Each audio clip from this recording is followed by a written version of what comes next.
ज्या डॉक्टर सुनील कुमार लवटे यांच्या 75व्या वर्षानिमित्त या इतिहास परिषदेचं आयोजन केलेलं आहे, त्या आदरणीय लवटे सरांना केवळ 75 नव्हे तर लवकरच शतायुषी आणि शतायुषीवर न थांबता शतकोत्तर रौप्य महोत्सवी वर्ष लाभावं अशी मी तुमच्या सर्वांच्या वतीनं मंगल कामना करतो। याचं कारण असं आहे की डॉक्टर लवटे सरांच्यावर ते कर्मभूमीमध्ये जरी शाहूंच्या नगरीमध्ये राहिले असले तरी त्यांच्यावर संपूर्ण अंतस्तः हा मनुष्य गांधींच्या विचाराने जगलेला आहे आणि गांधींची जी 125 वर्ष जगण्याची संकल्पना होती ती संकल्पना तुमच्या रूपाने मूर्त स्वरूपात यावी आणि आता तुम्ही केवळ महाराष्ट्रात पोहोचलेला आहात। आमची इच्छा अशी आहे की येणाऱ्या पुढील 50 वर्षांमध्ये हा आपला माणूस भारताच्या निमित्त जगाच्या पाठीवरची मोठी कामं करण्यासाठी उपलब्ध असावा ही तुम्हा सर्वांचीच नव्हे भारताच्या निमित्त जगाची देखील एक महत्त्वाची अशी गरज आहे।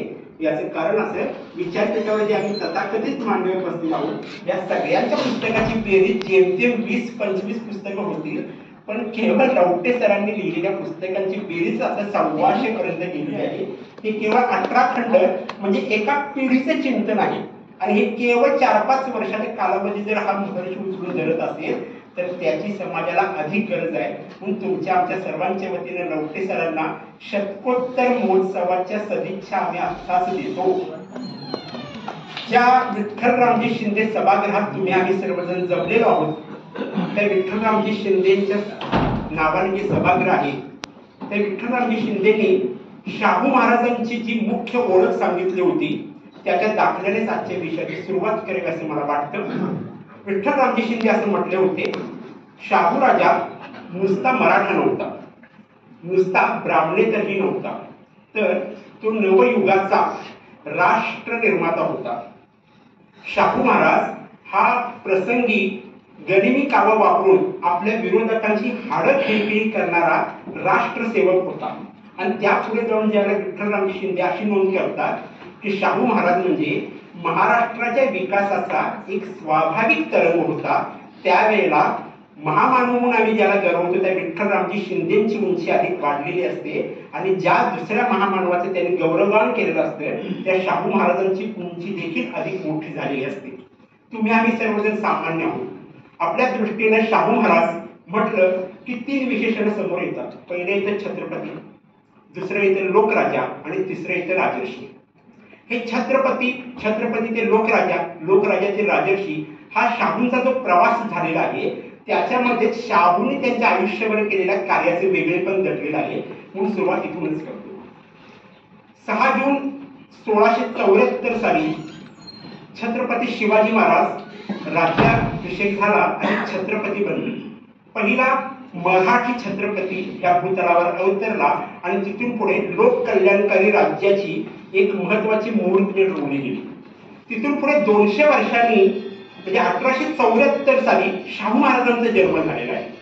कागदच्या घराण्यामध्ये शाहू महाराज जन्मले आणि त्यानंतर अवघ्या 10 वर्षात कोल्हापूर संस्थानवर 1884 साली शाहू महाराज दस्तक आलेले आहेत आणि तिथून पुढच्या लगेच 10 वर्षामध्ये शाहू महाराज 1894 साली म्हणजे वयाच्या 20व्या वर्षी छत्रपती झालेले आहेत। वय वर्ष 20 असणारा छत्रपती ही जी पदवी शाहू महाराजांना मिळालेली आहे त्याला त्याची पोरस्वदा वय तुमच्या आमच्या डोळ्यासमोर उभा राहतं आणि त्या पोरस्वदा वयामध्ये तुम्ही आम्ही जी त्यांच्याकडून अपेक्षा करतो त्या अपेक्षेच्या पलीकडे जाऊन जे शाहू महाराजांनी त्या काळामध्ये जे काम केलेलं आहे ते त्यांच्या छत्रपती पदाची सर्वात पहिली महत्वाची भूमिका विशद करतं आणि म्हणून त्याच्याकडे थोड्याशा चिकित्सक दृष्टीनं पाहणं गरजेचं आहे।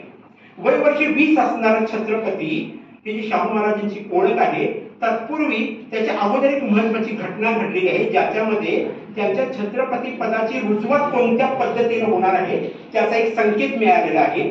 आत्ताच आपण तुम्ही आम्ही पाहतो गेल्या महिनाभर उत्तर प्रदेशमध्ये कुंभमेळा सुरू आहे आणि या कुंभमेळ्याच्या निमित्ताने जे काही मंगळवार दृश्य संबंध भारतभर दिसत आहे त्याचा खरं तर अभिमान बाळगावा असं नक्कीच काही नाहीये, पण याची रुजवत शाहूंच्या निमित्ताने असे करतो की शाहू महाराज ज्याला भारत भ्रमण दौऱ्यावर गेले होते आणि काशीमध्ये ज्याला शाहू महाराज गेले होते काशीच्या जगप्रसिद्ध अशा म्हणवल्या गेलेल्या मणिकर्णिका कुंडापर्यंत शाहू महाराज पोहोचलेले आहेत। त्याला वय आहे अवघड 15-16 वर्षाचा। 15-16 वर्षाचा हा तरुण असणारा युवराज मणिकर्णिका कुंडापर्यंत गेलेला आहे आणि मणिकर्णिका कुंडामध्ये त्याने स्नान करावं म्हणजे आम्हाला एक भरघोस दक्षिणा मिळेल अशी तिथल्या पंड्यांची जी इच्छा आहे आणि त्यांनी शाहू महाराजांना मणिकर्णिका कुंडामध्ये स्नान करण्यासाठी बोलवलेलं आहे. प्रसंग बाका होता, त्याचं कारण संपूर्ण राजपरिवार त्यांच्या बरोबर होता. शाहू महाराज पोरस्वत आहेत, पण समोर मणिकर्णिका कुंडातलं जे दृश्य शाहू महाराजांनी पाहिलेलं आहे, मणिकर्णिका कुंड जे अत्यंत पवित्र समजलं जातो ते अत्यंत ओंगळ आणि गलिच्छ अशा पाण्यानं भरलेलं आहे. आणि तो 16 वर्षाचा तरुण त्या पंड्याला सांगतोय अजिबात नाही, मी या अस्वच्छ आणि ओंगळवाण्या पाण्यामध्ये स्नान करणार नाही. केवळ 15-16व्या वर्षी जो करारीपणा शाहू महाराजांनी तिथं दाखवला होता, तिथे या शाहू महाराजांच्या कार्याची वेगळेपणाचं पहिलं बीज पडलं होतं. कारण हा माणूस तथाकथित छत्रपतींच्या प्रमाणे वागणार नव्हता. ज्या छत्रपती शिवाजी महाराजांनी लोककल्याणकारी राज्याची मुहूर्तमेढ रोवली होती, त्याचा वटवृक्ष करण्याचं काम पुढच्या 200 वर्षानंतर नीतीनं यशवंतराव घाटगे अर्थात शाहू महाराजांच्या नावावर टाकलं होतं. आणि त्यासाठी 1814 डाळीपासून सगळ्या गोष्टी असायच्या, लागणारं संपूर्ण मांस, त्यात अंड्यापासून बकऱ्यापर्यंत सगळ्या गोष्टी असायच्या, लागणारे संपूर्ण इतर चाऱ्यापासूनचे इतर सगळ्या गोष्टी असायच्या. हे संपूर्ण रयतेकडनं पाटील आणि कुलकर्णी वसूल करायचे आणि मग राजाच्या सेवेमध्ये ते दाखल व्हायचं आणि खजिन्यातनं पैसा उचलला जायचा आणि तो तत्क्षणी त्या अधिकाऱ्यांच्या नावावर पडला जायचा. आणि भारत दौरा करता करता, या कोल्हापूर संस्थांचा दौरा करता करता चिकित्सक असणाऱ्या युवराज शाहू महाराजांनी ती संपूर्ण घटना पहिल्यांदा पाहिल्या होत्या आणि मग पहिला महत्वाचा जो आदेश काढला होता तो असं जो त्यांच्या कार्याचं पहिलं वेगळेपण दर्शवतो. शाहू महाराज सरळ लिहितात की ह्या पुढचा स्वारीचा संपूर्ण खर्च दरबारी खर्चातून होईल आणि केलेला खर्च त्या अधिकाऱ्यांनी पावती दाखवून दरबारकडनं घ्यायचा आहे. ही जी पहिली प्रशासकीय क्रांती ज्याला शाहू महाराजांच्या नजरेमध्ये म्हणतात ती खूप महत्वाची आहे. आणि त्यांचा दुसरा महत्वाचा बदल केला ज्याच्याबद्दल तुम्हा सर्व महाराष्ट्राने त्यांचा पहिला अभिमान वाटतो. शाहू महाराजांनी राज्याभिषेकाच्या प्रसंगीच शिवशक सुरू केला. हे शिवशक जे सुरू केलेलं आहे शाहू महाराजांचं हे अत्यंत महत्वाचे वेगळेपण अशासाठी की 1674 साली जेव्हा शिवाजीराजे छत्रपती झाला आणि त्यांनी राज्याभिषेक सुरू केला, राज्याभिषेक शक, तो शक पुढील 103 वर्ष महाराष्ट्रामध्ये चालू होता. अर्थात 1777 सालापर्यंत शिवशक सुरू होता.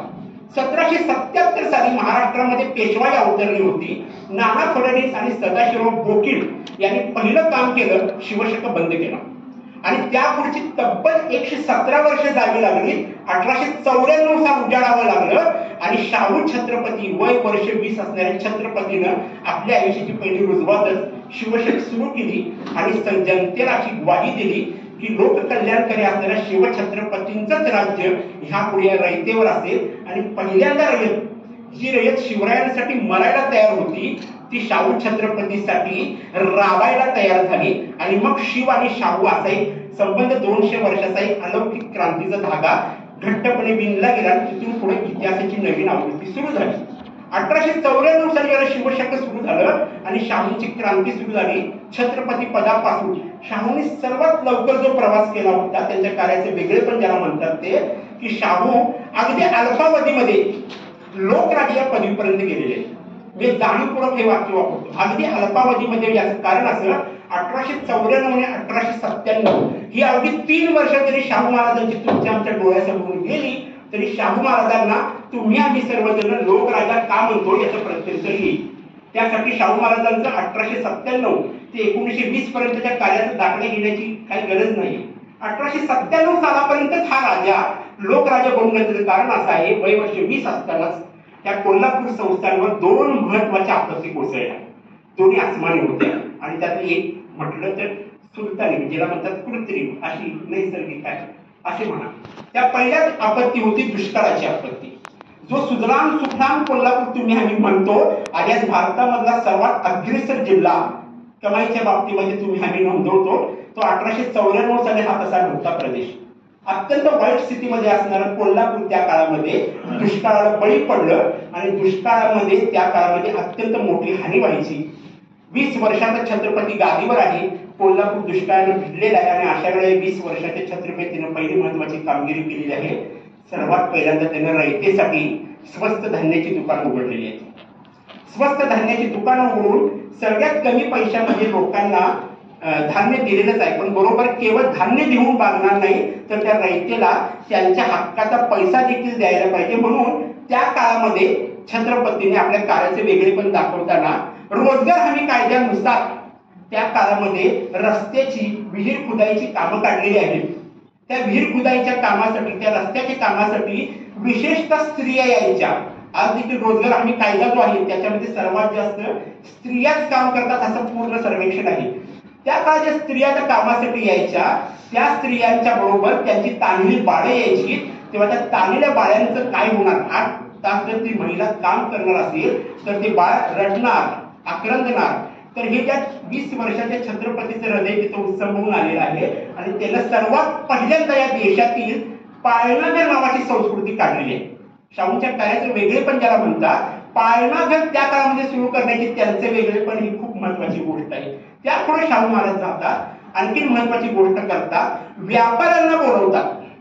व्यापारी म्हटलं तर तो आपला लाभ कधीही न सोडणारे मनुष्य आपण तुमच्या आमच्या समोर त्याची ओळख असते.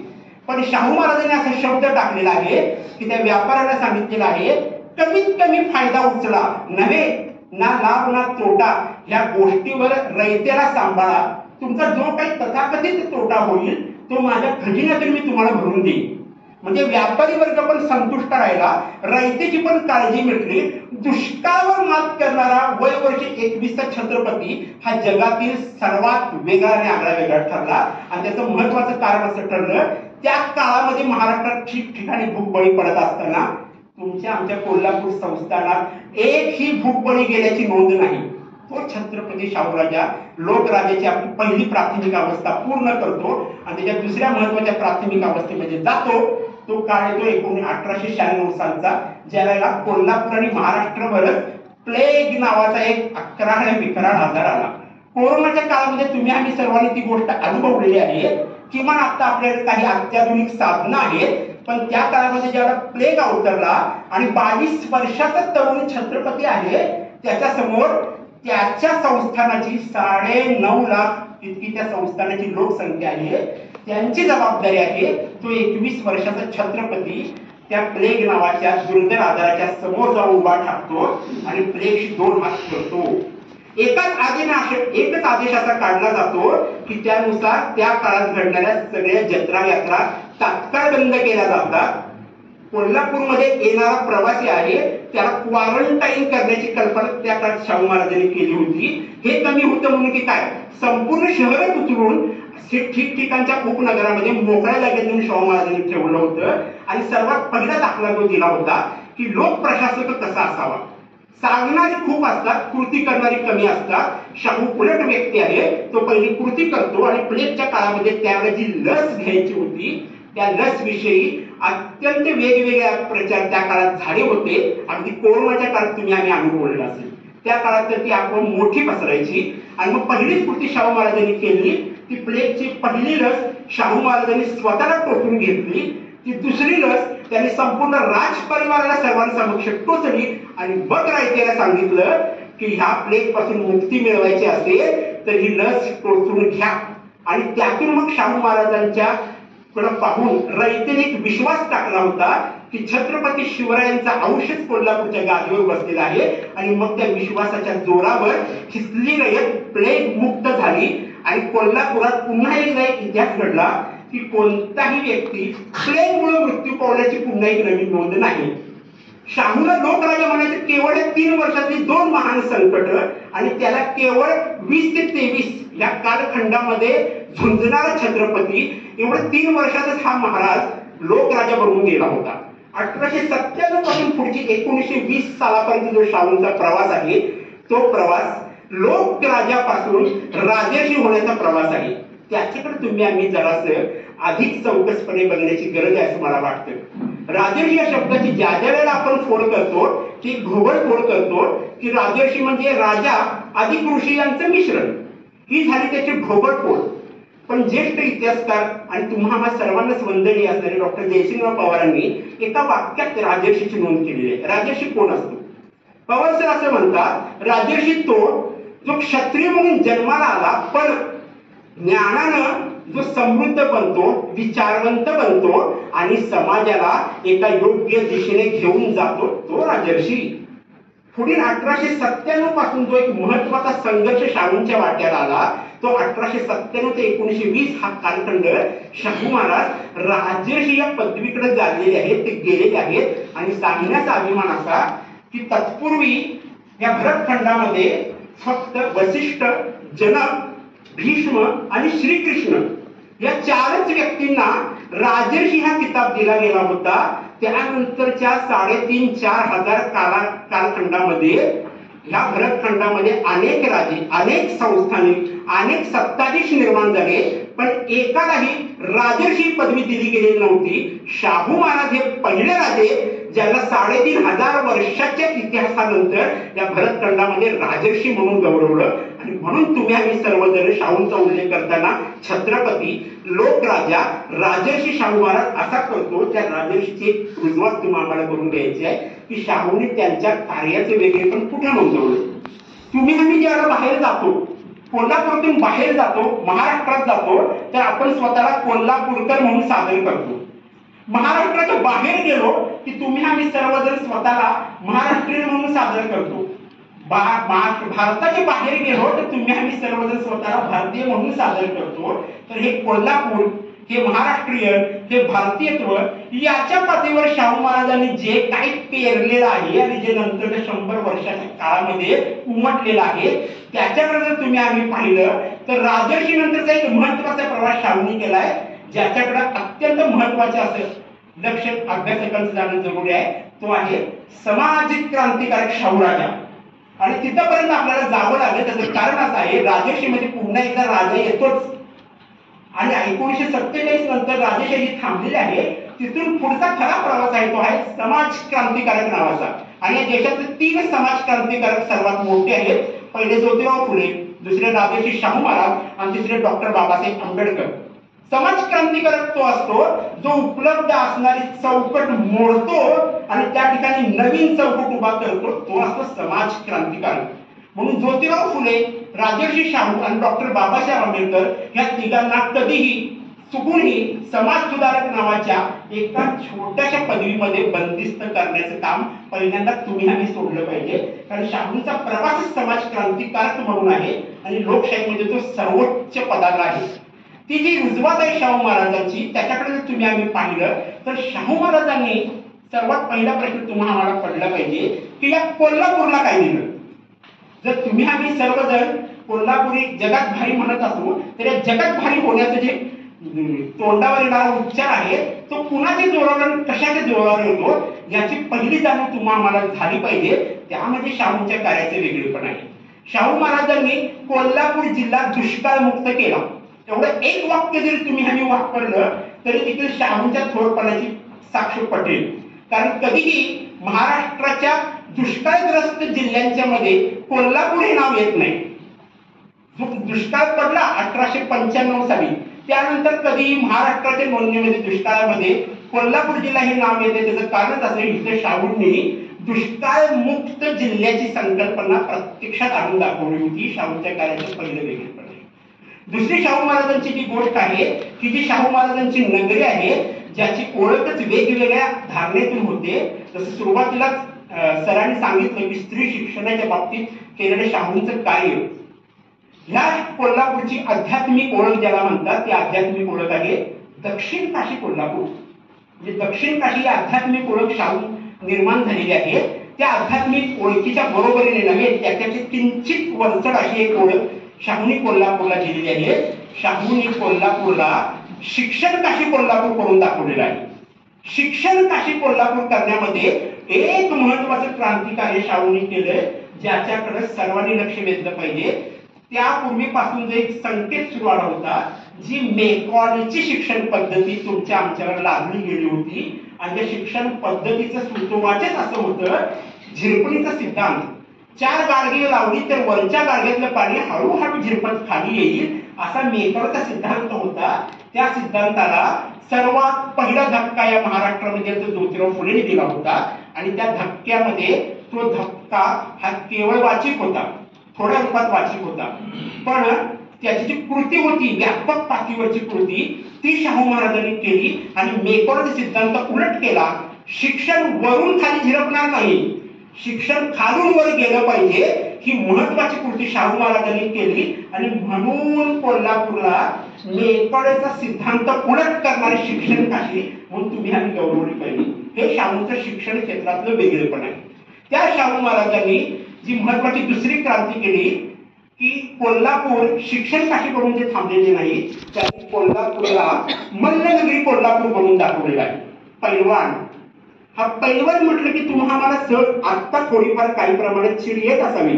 गेल्या 2 दिवसात जर तुम्ही पेपर वाचले असतील तर जी महाराष्ट्र केसरीचा गोंधळ झाला तुम्ही तुमच्या नजरेतून सुटला नसेल तर केवळ शाहू महाराजांनी कोल्हापूरला मल्लनगरी कशी बनवली याचं फक्त थोडक्यातलं विवेचन सांगतो. त्यापूर्वी पतियाळा संस्थानाला सर्वात मोठं कुस्तीचं केंद्र समजलं जायचं. त्या पतियाळा केंद्राशी स्पर्धा करणारे मल्ल शाहूंनी कोल्हापुरात उभे केले आणि त्यासाठी दरबारचा वार्षिक 30,000 रुपये त्या काळातला एवढा खर्च केलेला आहे. हा खर्च कमी नाहीये, कारण त्या काळातले शेर एक आण्याला शेरशेर असं दूध वगैरे काहीतरी मिळायचं.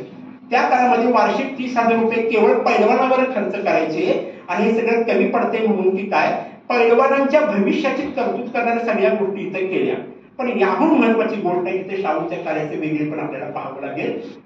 शाहूंनी म्हणजे एखाद्या क्रीडापटूवर किती टोकाचं प्रेम एखादा राजा करू शकतो, एखादा छत्रपती करू शकतो, त्याचं ते उत्तम उदाहरण आहे.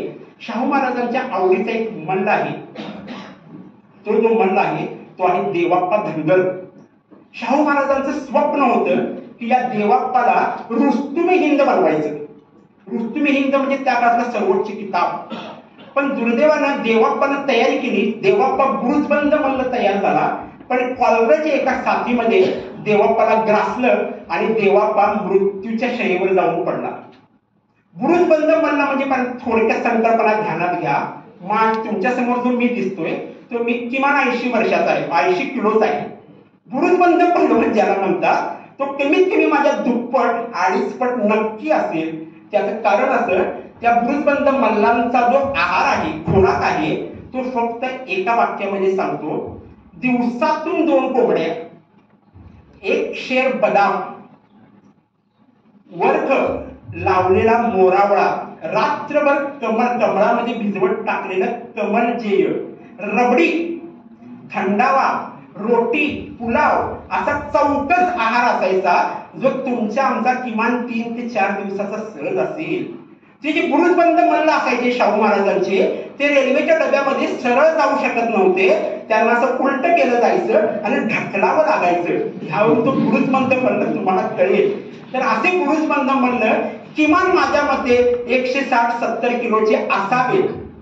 तर असा तो देवाप्पा धनगर ज्याला रुस्तुमे हिंद करायचं होतं शाहू महाराजांना, तो कॉलऱ्याच्या साथीनं मरणावरना अवस्थेमध्ये आहे आणि डॉक्टर समोर जाऊन शाहू महाराज जे वाक्य बोलतायत ते संपूर्ण क्रीडापटूंना अगदी ललामभूत ठराव असं आहे.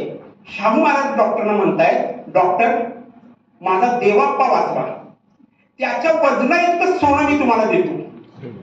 एक पैलवान वाचवण्यासाठी त्याच्या वजना इतकं सोनं देणारा छत्रपती राजा संस्थानिक कोणीतरी पाहिलंय का या जगात आजवरच्या याच्यात? तो शाहू छत्रपती होता. म्हणून मल्लनगरी कोल्हापूर झाली. ही मल्लनगरी कोल्हापूर एवढं कमी पडली म्हणून की काय शाहूने कोल्हापूरला कलानगरी म्हणून दाखवलं. या कलानगरीमध्ये उस्ताद अल्लादिया खान सारखा जागतिक कीर्तीचा गायक इथे बसला. या कलानगरीमध्ये आबालाल रेहमान सारखा जागतिक कीर्तीचा चित्रकार इथं कायमचा विसावला. ह्या कलानगरीमध्ये नाटक सिनेमांपासूनचे सगळे दिग्गज कोल्हापूरशी जोडले गेले आणि कोल्हापूर कलानगरी बनली. ही कलानगरी करण्याची एक छोटीशी गोष्ट तुम्हाला जाणीवपूर्वक सांगितली पाहिजे. म्हणजे कलावंतांना मान सन्मान देणारे तथाकथित राज्यकर्त्यांना तो एक आदर्श म्हणून त्यांच्याकडे पाहिला पाहिजे. आबालाल रेहमान ज्याला जागतिक पातळीवरचा सर्वोत्कृष्ट चित्रकारांच्या यादीमध्ये आबालालांचं स्थान खूप मोठं आहे. जवळजवळ 20,000 ऐतिहासिक चित्र, ऐतिहासिक म्हणजे निसर्गमय चित्र काढणारा आबालाल रेहमान शाहू महाराजांच्याकडे पदरी होते. एकदा आबालाल रेहमान आजारी पडलेले आणि त्यांना बघण्यासाठी शाहू महाराज आपला खडखडा घेऊन गेलेले. आबाला रहमान वरच्या खोलीमध्ये आहेत, माडीवरून खाली येत आहेत. तापानं फणफणलेले आबालाल आल्या आल्या शाहू महाराजांना मुजरा करतायत आणि ती कृती बघून खडखड्यातून शाहू महाराजांनी आबाला रहमानांना मुजरा केलेला आहे. म्हणजे अशी एक वेगळी कृती त्या काळात घडली की छत्रपतींना मुजरा घेणं ही सामान्य गोष्ट आहे, पण छत्रपतीने एखाद्याला मुजरा करणं ही असामान्य गोष्ट होती. आणि हे बघून खडखड्यामध्ये असणार राज परिवारातली काही माणसं दुखावली गेलेली आहेत. आणि मग त्यांनी म्हटलेलं आहे नंतर जाताना की महाराज हे तुमचं वागणं काही बरं नाही, एका पेंटरला तुम्ही कसा काय मुजरा केला. त्या क्षणी खडखडा तिथं थांबलेला आहे आणि शाहू महाराजांनी सांगितलेलं आहे आज जे माझं नगर कलानगरी म्हणून मोठं विस्तारतंय ती सगळी ही कलावंतांची शान आहे. त्यांच्या जोरावर माझं कोल्हापूर कलानगरी बनते. मी मुजरा केला तो आबाला रहमान नावाच्या माणसाला नव्हे त्याच्यातील कलावंताला केला. आणि म्हणून आबाला रहमान सारखा मोठा जगभरातला चित्रकार तिथं कायमचा स्थिरावला. त्याच्या पुढची एक हृदयदावक गोष्ट आहे. 6 मे 1922 शाहू महाराज मृत्यू पावले आणि 7 मेला या पंचगंगेच्या काठीच तो मृत्यू सहन न झाल्याने आबाला रहमानाने आपली कित्येक चित्र पंचगंगेमध्ये अक्षरशः सोडून टाकली. एक कलावंत एक राजाशी किती निष्ठावंतपणे जगू शकतो आणि त्याचं कारण तो राजा त्या कलावंताला आपल्या जीवाभावाचं मैत्र म्हणून जोडतो. ह्याच्यामध्ये तुम्हाला मला पाहावं लागेल ते शाहूंच्या कार्याचे वेगळेपण आहे. शिक्षण काशी, मल्लनगरी, कलानगरी हे कमी पडलं म्हणून काय आहे शाहूंनी कोल्हापूरला उद्यमनगरी बनवून दाखवलं. जो आजकाल तुम्ही आम्ही रेशो बघतो की कोल्हापूर जिल्हा पैसे टॅक्स भरण्यामध्ये अग्रेसर आहे त्याची रुजवात शाहूंनी त्या काळात केली होती. तोपर्यंत कोल्हापूर हे अत्यंत खालच्या दर्जाचं त्यातलं संस्थान होतं. खूप फारसा व्यापार ह्या ठिकाणी नव्हता. शाहूंनी ते व्यापाराची सुरुवात केली आणि उद्यमनगरी बनवली. त्या उद्यमनगरीमध्ये कळसकरांपासून अनेक मोठमोठे कारखानदार बसले. त्यांना सगळ्या मोफत गोष्टी पुरवल्या. पण महत्वाची दुसरी गोष्ट जी शाहूंनी केलेली आहे, जी शाहूंच्या कार्याचे वेगळेपण सांगते. शाहू केवळ बोलून थांबलेले नाहीये, स्वतःच्या राजपुत्रानं व्यापार करावा म्हणून त्याला एका पेढीवर बसवणारा छत्रपती आहे. ज्या राजाराम महाराजांना तुम्ही आम्ही सर्वजण शाहूंच्या नंतरची छत्रपती म्हणून पाहतो, ज्या प्रिन्स शिवाजीचा उल्लेख सरांनी मगाशी केला, ते 2 शाहू पुत्र ह्याच शाहूपुरीमधल्या एका आडत्याच्या दुकानामध्ये शाहू महाराजांनी शिकण्यासाठी थांबवलेला आहे, बसवलेला आहे. आणि ते जे आडते होते माने नावाचे त्यांना स्पष्ट सूचना दिलेली आहे, राजपुत्र म्हणून गय करू नका, चुकल्यास थोबाडीत मारा. जगामधला आगळा पालक, आगळा क्रांतिकारक राजा ज्या शाहूला का म्हणतात तर तिथं आहे ही जी शाहूपुरी नावाची व्यापारी पेठ तुम्ही आम्ही सर्वजण पाहतो, त्याच्या बरोबरीनेच कोल्हापूरला उद्यमनगरी बनवण्यासाठी शाहूंनी जयसिंगपूर नावाची एक व्यापारपेठ बसवली. ती कमी पडली म्हणून काय पुन्हा राधानगरीच्या ठिकाणी एक व्यापारपेठ बसवली. आणि महत्वाची जी गोष्ट केली होती फक्त ती डोक्यात ठेवली तरी पुरेस आहे. तुम्ही आम्ही सर्वजण जो गुळ वापरतो, ज्याला आजकाल तुम्ही आम्ही कोल्हापूरचा ब्रँड म्हणतो, तो जो कोल्हापुरी ब्रँड आहे गुळाचा, तो त्या काळामध्ये कोल्हापूर ब्रँड नावाने उपलब्ध नव्हता. तो जगभरात पोचायचा, निर्माण व्हायचा कोल्हापुरात, पण बंदर राजापूरला असल्यामुळं राजापुरी गुळ म्हणून त्याची सर्वत्र बाहेर जायचा तो. आणि ही गोष्ट शाहूंच्या नजरेतून सुटलेली नाहीये. आणि मग शाहूंनी पहिला प्रयोग केला, शाहूपुरी नावाची नवीन वसाहत रुजवली आणि तिथे कोल्हापूरच्या गुळाचं मार्केट बसवलं. आणि मग कोल्हापूरच्या नावानं तो गुळ ब्रँड म्हणून जगभर गेलेला आहे. एवढंच नव्हे, ज्या आसामला तुम्ही आम्ही चहाचे मळे बघतो, ह्याच कोल्हापूरच्या पन्हाळ्याच्या पायथ्याशी शाहूंनी चहाचे मळे बसवलेले आहेत. व्यापार उदीम कसा करावा याचं सर्वोत्कृष्ट उदाहरण तुम्हाला शाहू महाराजांच्या याच्यात बसतं. आणि म्हणून उद्यमनगरी झाल्यावरही हा शाहू महाराज स्वस्त बसलेला नाहीये, त्यानं कोल्हापूरला प्रबोधनाची नगरी बनवलेला आहे. हे खूप महत्वाची गोष्ट आहे. म्हणजे आज देखील कोल्हापूरमध्ये जो स्वर उमटतो तो स्वर महाराष्ट्राच्या छाताडावर जाऊन नाचतो आणि मग दिल्लीची शाही जी असते ती हादरते. कोल्हापूरला पुरोगामी तीर्थक्षेत्र का म्हणतात त्याचं कारणच आहे की शाहूंनी इथं क्रांतिकारक निर्णय घेतले जे त्यानंतरच्या कितीतरी वर्षानंतर भारतीय राज्यघटनेमध्ये सामील झालेले आहेत. भारतीय राज्यघटना 1950 साली जरी अस्तित्वात आली असली, तत्पूर्वी 50 वर्ष अगोदर त्यातली महत्वाची क्रांतिकार्य ठरतील अशी काही कलम शाहूंनी आपल्या संस्थानातच यशस्वी केले आहे. भारतीय राज्यघटनेचं कलम 14, कलम 15, कलम 39, कलम 40, कलम 340, कलम 341 अशी कलम जरी बघितली तरी देखील शाहूंनी ही सगळी कलम आपल्या संस्थांमध्ये यशस्वी करून दाखवली होती. म्हणून भारतीय राज्यघटनेचा शिल्पकार म्हणून आपण ज्यांना संबोधतो त्या डॉक्टर बाबासाहेब आंबेडकरांनी 1940 साली म्हणजे शाहूंच्या निधनानंतर 18 वर्षांनी एक महत्वाचं वाक्य वापरलं की शाहू महाराजांनी या देशातील पहिला लोकशाहीचा प्रयोग आपल्या संस्थानात यशस्वी करून दाखवला. पहिला लोकशाहीचा प्रयोग कोल्हापूर काय आहे? कोल्हापूर ह्या देशातला पहिला लोकशाहीचा प्रयोग आहे आणि हे शाहूंच्या कार्याचे वेगळेपण याला डॉक्टर बाबासाहेब आंबेडकर नोंदवतात. तेव्हा त्याची दखल खूप महत्वाची ठरते. दक्षिण काशी, मल्लनगरी, उद्यम नगरी, कला नगरी, प्रबोधन नगरी हे सगळं कमी पडलं म्हणून काय आज तुम्ही आम्ही सर्वजण आपली जी ओळख सांगतो ते सांगतो शाहू नगरी कोल्हापूरचा मी नागरिक आहे. शाहू नगरी कोल्हापूर हे जे आपलं कोल्हापूर आहे ते दोन गोष्टींसाठी प्रसिद्ध आहे. एक आहे अंबाबाईच्या नावाचं आणि दुसरी त्याची एक ओळख आहे, जागतिक ओळख म्हटली जाते, ती आहे शाहूंच्या नावानं. आज देखील शाहू नगरी कोल्हापूरचा नागरिक तुम्ही आम्ही म्हणतो त्याला आपली छाती थोडीशी चवडी होती. कोल्हापूरसाठी शाहू महाराजांनी एवढं केल्यानंतर शाहूंनी महाराष्ट्राला काय दिलं हा प्रश्न स्वाभाविकच आहे. हा उमटला पाहिजे आणि अभ्यासिकेने त्याच्यावर बोललं पाहिजे. शाहूंनी महाराष्ट्राला दिलं ते इतर सगळ्या गोष्टी मी बाजूला करतो, फक्त एक वेळेवर फक्त एक महत्वाची गोष्ट नोंदवतो. महाराष्ट्राचा जो एक चेहरा आहे सामाजिक दृष्ट्या, सांस्कृतिक दृष्ट्या आणि धार्मिक दृष्ट्या देखील शाहूंच्या काळामध्ये तो जो चेहरा आहे त्याची जी ओळख आहे ती ओळखच मुळात रानडे, टिळक आणि चिपळूणकर या त्रयीनं व्हायची. रानडे उदारमतवादी आहेत, टिळक परंपरागत आहे आणि चिपळूणकर प्रतिगामी आहेत. ही थोड अजून अभ्यासकांनी नीटपणे केली नाही असं माझं वैयक्तिक मत आहे. ही जी ओळख होती रानडे, टिळक आणि चिपळूणकर ही ओळख बदलून शाहूंनी असं मोठं भडक काय करून ठेवलं 1920 सालापर्यंत महाराष्ट्राची सांस्कृतिक आणि सामाजिक ओळख बदलली आणि महाराष्ट्र हा फुल्यांचा, महाराष्ट्र हा शाहूंचा आणि महाराष्ट्र डॉक्टर आंबेडकरांचा अशी ओळख बनली जी आज तागायत 100 वर्ष आपल्याला पुरलेली आहे. महाराष्ट्र कुणाचा? एखादं कोल्हापुरातील लहान बाळ देखील सांगेल महाराष्ट्र फुल्यांचा, शाहूंचा आणि आंबेडकरांचा. हे जे योगदान आहे शाहू महाराजांचं हे खूप महत्वाचं कारण असं आहे. ज्योतिराव फुले 1890 वारलेले आहेत, 1897 सावित्रीबाई वारलेले आहेत आणि त्यानंतर सत्यशोधक चळवळ थंडावलेल्या अवस्थेत गेलेली आहे.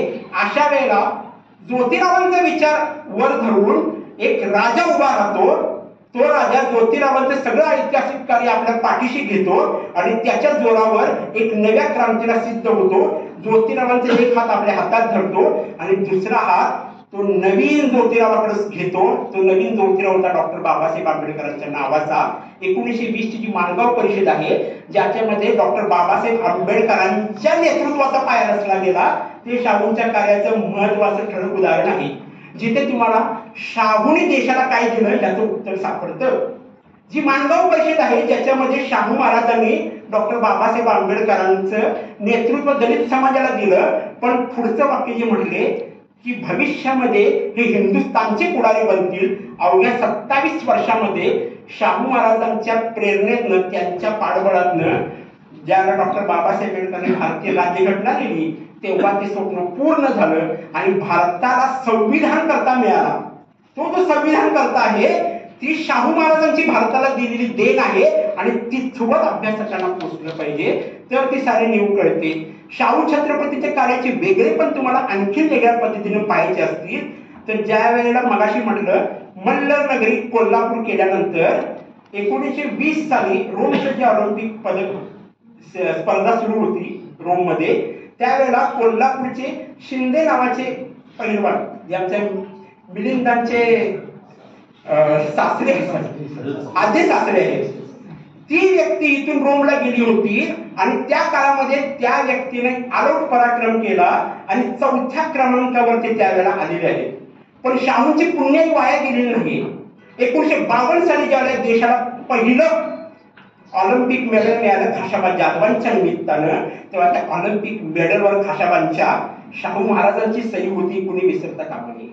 त्याचं कारण असं, मल्लनगरी कोल्हापूरचा एक महत्वाचा धागा संपूर्ण महाराष्ट्र, संपूर्ण भारतभर पसरला होता आणि त्यातून ती रुजवात ऑलिम्पिक पदकाची झालेली आहे. हे कमी होतं म्हणून की काय, सिनेमा नाटक क्षेत्रामध्ये जे सर्वात मोठं म्हटलं जातं ते ऑस्कर नावाचं पदक 1982 साली गांधी या सिनेमाला मिळालं. त्या ज्या भानू अथय्या आहेत, त्या भानू अथय्या मूळच्या कोल्हापूरच्या. शाहूंच्या निधनानंतर 1900 म्हणजे जवळजवळ 60 वर्षांना जरी ते आपल्याला ऑस्कर मिळाला असेल तरी देखील त्याची रुजवात बाबूराव पेंटरांची जी स्वप्न बघितलं होतं बाबूरावांनी, जे स्वप्न बाबूरावांना शाहू महाराजांनी दाखवलेलं आहे, त्या स्वप्नात त्या ऑस्करची बीज तुम्हाला पाहावी लागतील तर शाहूंच्या कार्याचे वेगळेपण तुम्हाला कळेल.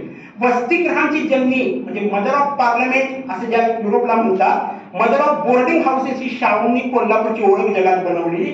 त्या बोर्डिंग हाऊसेसचे विद्यार्थी जरी तुम्ही आम्ही पाहिले तरी देखील या महाराष्ट्राला, या भारताला सर्वोत्कृष्ट बनवणारे ज्ञानवंत या विद्यापीठ वसतिगृहाने दिलेले आहेत. साहित्यिक आहेत, शास्त्रज्ञ आहेत, मोठमोठ्या व्यक्ती आहेत. अगदी स्पष्ट म्हणजे मी ज्यांना आपण तुम्ही आम्ही सर्वजणच आदर स्थान देतो ते शाहू चरित्रकार डॉक्टर जयसिंगराव पवार त्याच वसतिगृहात शिकले होते. मी ज्यांना माझा वैचारिक बाप मानतो ते कॉम्रेड गोविंद पानसरे त्याच वसतिगृहाचे विद्यार्थी होते. आपल्यातले कितीतरी लोकांचे आजी आजोबा त्याच वसतिगृहातून शिकले.